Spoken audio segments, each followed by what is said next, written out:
Okay, here I have a little Sony. It is a, oh there it is, CFS-B11. It's on the bottom I guess as well.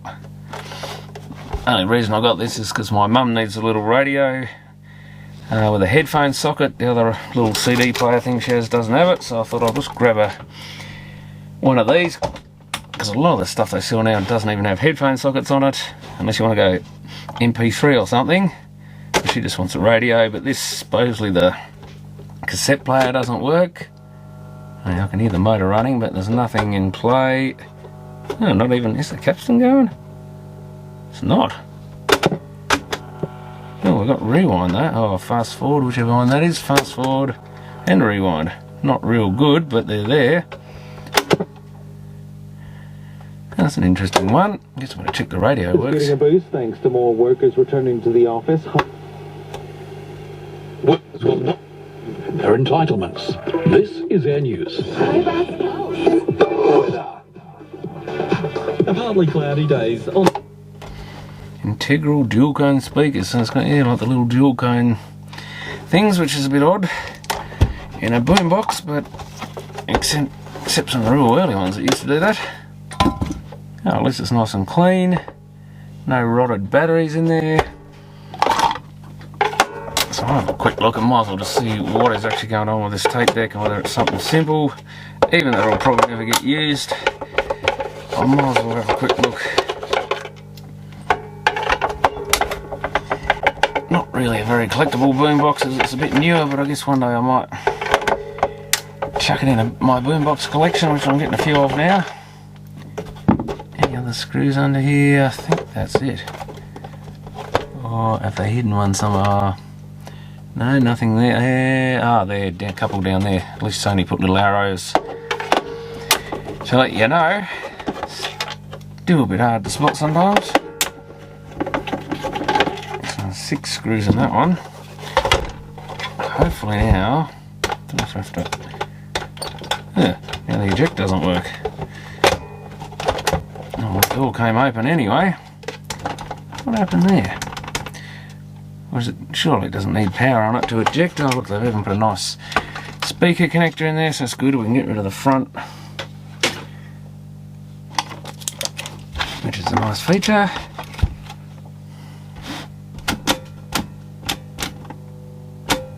Ooh, I seem to have broken it. And on tape. Hear the motor going, and that's about it. Oh, of course we're not going to get any sound out of the radio because I've got the speakers disconnected, but now I can't seem to get the tape deck to do anything, including it doesn't stop eject. That should push on that little lever down there.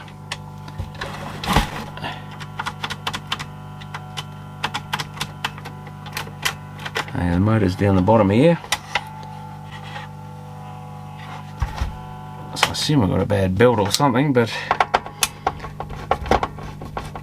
let's have a look.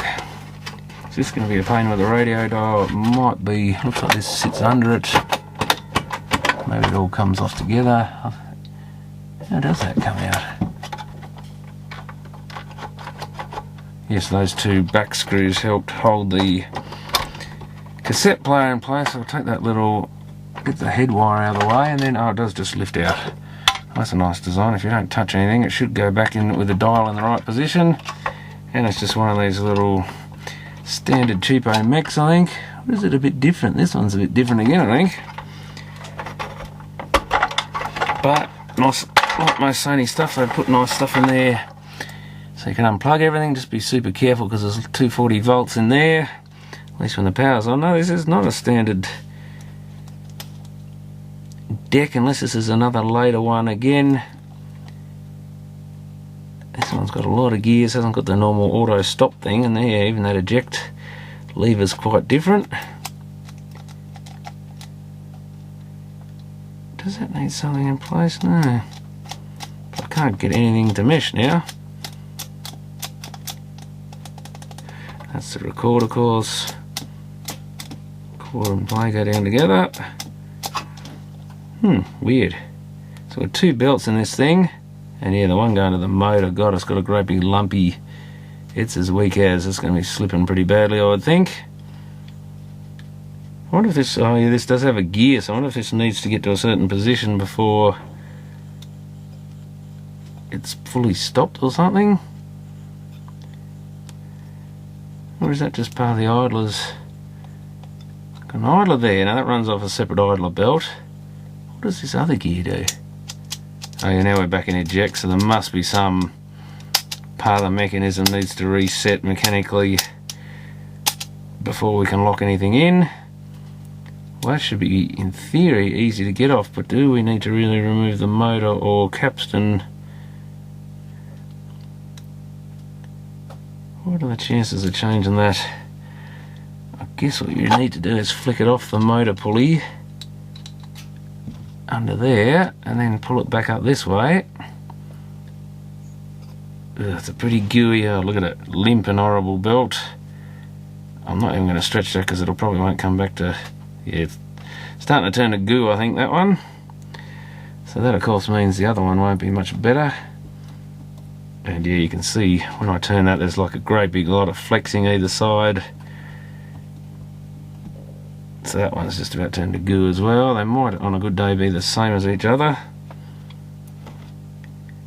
Because some of these designers were actually really good like that. Yeah, I think they're the same size belt, so I need 2 of the same. Oh yeah, they're just limp and horrible. They do not feel good at all. I'm pretty sure if I pull on that very hard it'll just snap in half. So getting these eBay belts out again. Let's see what we can find in that size range. They look a bit bigger. That's definitely bigger. Have we got that sort of size? Well, it might be they are a bit stretched, so I might be able to go slightly smaller. You don't want to put too much tension in there. That's more like that size. So I've got a few in this size range here getting smaller. They're getting bigger. Now, what's this one? Bigger. So I think we're going to have to pick the biggest out of these ones, which probably is those 2 there.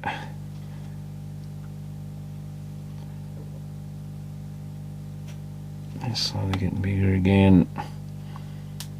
So it's also possible that I've already pinched any belts out of this kit that were the exact size. Now the idle one probably doesn't matter if it is a little bit tight, but the one on the motor you don't want to overdo because it can make the motor run badly. Actually I should go. Smart way to do it would be, oh, that one came off second, didn't it? Yeah, so that's the lower pulley. Smart way is to get it on the capstan first, I think, and then just go around this bit. Yeah, that's nice. It's not very tight, surprisingly. Yeah, make sure I get those bad belts out of the way. So I'll make sure I throw them in the rubbish bin. Don't want them going back in the belt kit, and then you think they might be alright or something and put them in something else, but you can tell from the feel of those that they're no good. I wonder if this one I need to get it under the... Just want to know if I can do this without taking the motor out. Not that it's that big a deal. But this one I think we'll have to get on the motor pulley first. Drop. No, it's on the pulley but not on the bit that it runs in. So I've got to get it in the slot on the pulley. There we are. And then I should be able to stretch it over this capstan. That's how you do it. Didn't even have to take any screws out, so that's quite a good little deck. Throw those others in the rubbish. And we'll have to see if this does actually work alright. Get rid of all these belts. I guess I should have measured what length they were, but...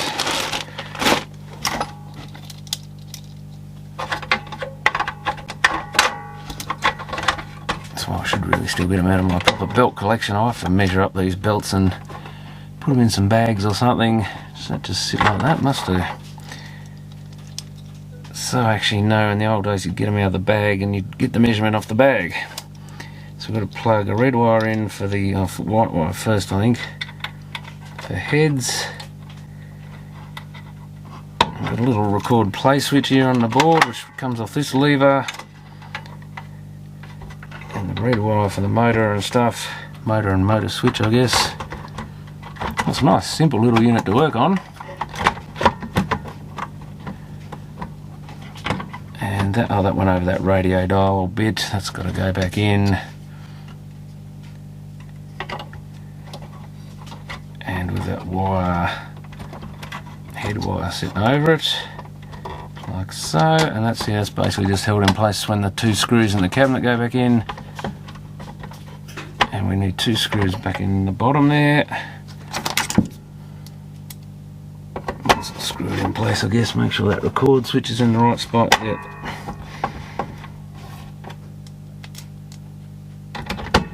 With the lever sitting above it.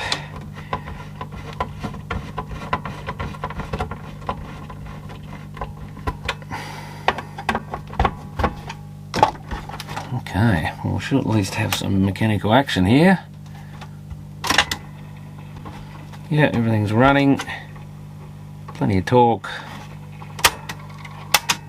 Of course the auto stop kicks in, which is good because we know the auto stop's working.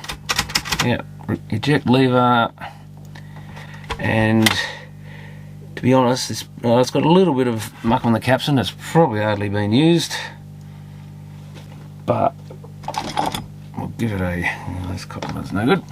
I'll give it a quick clean up. The head is basically mint condition. There's a little erase head magnet one there, and the capstan has the slightest amount of dirt on it, and it's all coming off pretty easy, so it hasn't been well used.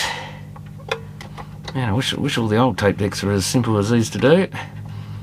Kind of ironic that the ones in the more throwaway units are quite easy to fix, whereas the old ones can be a real pain.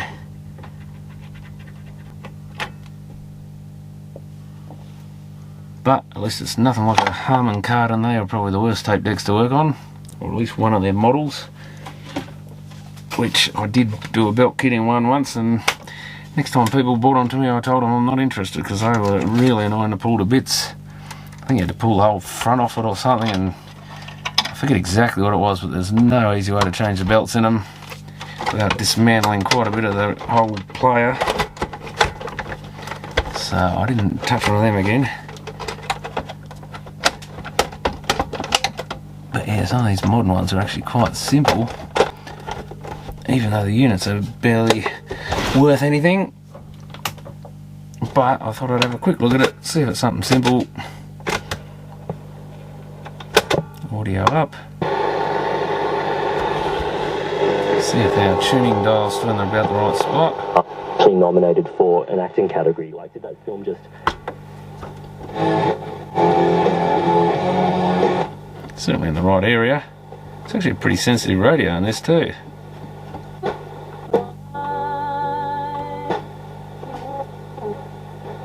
Might be a little out on the dial.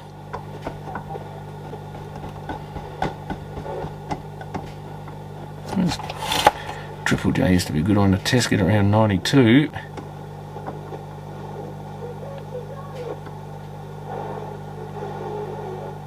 CFM, so I think it is slightly further up the dial than it should be.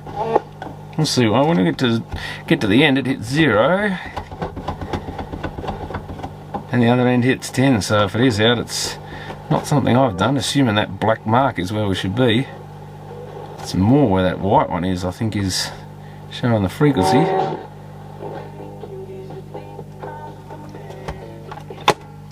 Okay, that's enough of that bit. Now. That's an old Eric Bogle tape, I guess. Don't care if that gets chewed up. Yeah, you've got to hold the front on so that the door will actually latch. We sailed off. Fast forward, rewind. On the cheers, the flag away. Sounds pretty good, no wow or anything by the sound of it. Where'd I put that other tape? There it is. Best to try a bit of music to see if there's any wow on the more sustained notes.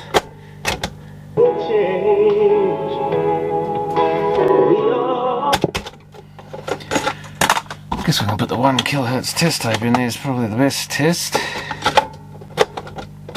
Try and hold the front on enough for the latch to work on the door. There's a little bit of wow there for sure. How good these were when they were new, I'm not sure.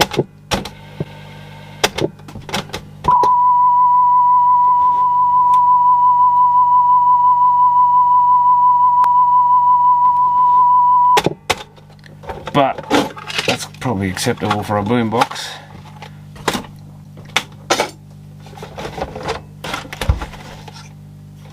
I don't think that belt was too tight or anything.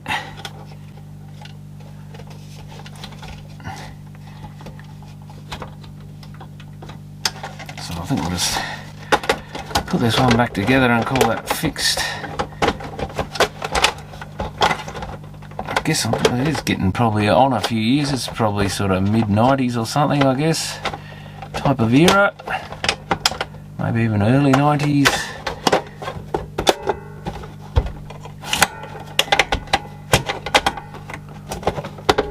So probably shouldn't expect too much of it, and it was only a sort of cheaper lower end one by the look of it. But even Sony's lower end stuff, it was good to see that they made a lot of this stuff easy to fix. Really well designed, easy to work on, which is why Sony got a good reputation, or one of the reasons they did. But certainly not the world's fanciest boombox by any means. I forget what these even cost by them, but they weren't overly expensive. A bit better price than what we had to pay for the 80s boomboxes, that's for sure. But it is kind of a fairly bland unit, really. Probably had more power than a lot of the 80s ones as far as volume and stuff goes, but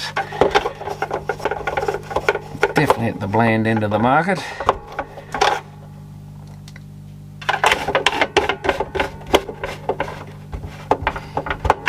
And there you have it, that's that easy to fix one. Just, oops, double check it again, especially the radio is all I really care about. Knocked it out of tune again. Oh, antenna's down, it probably doesn't help. Background actor when it came to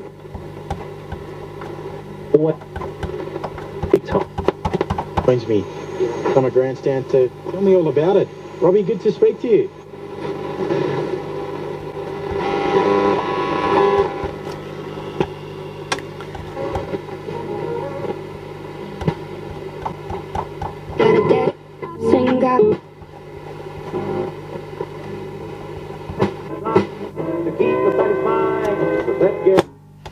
Yeah, it seems to be pretty good.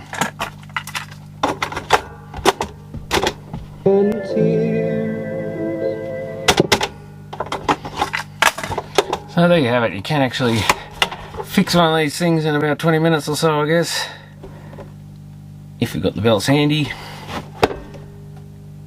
And that's all it really needed. Probably not perfect, that tape deck, but like I said, I doubt it was 100% when it first came out either. The wow wasn't always the best on these little things.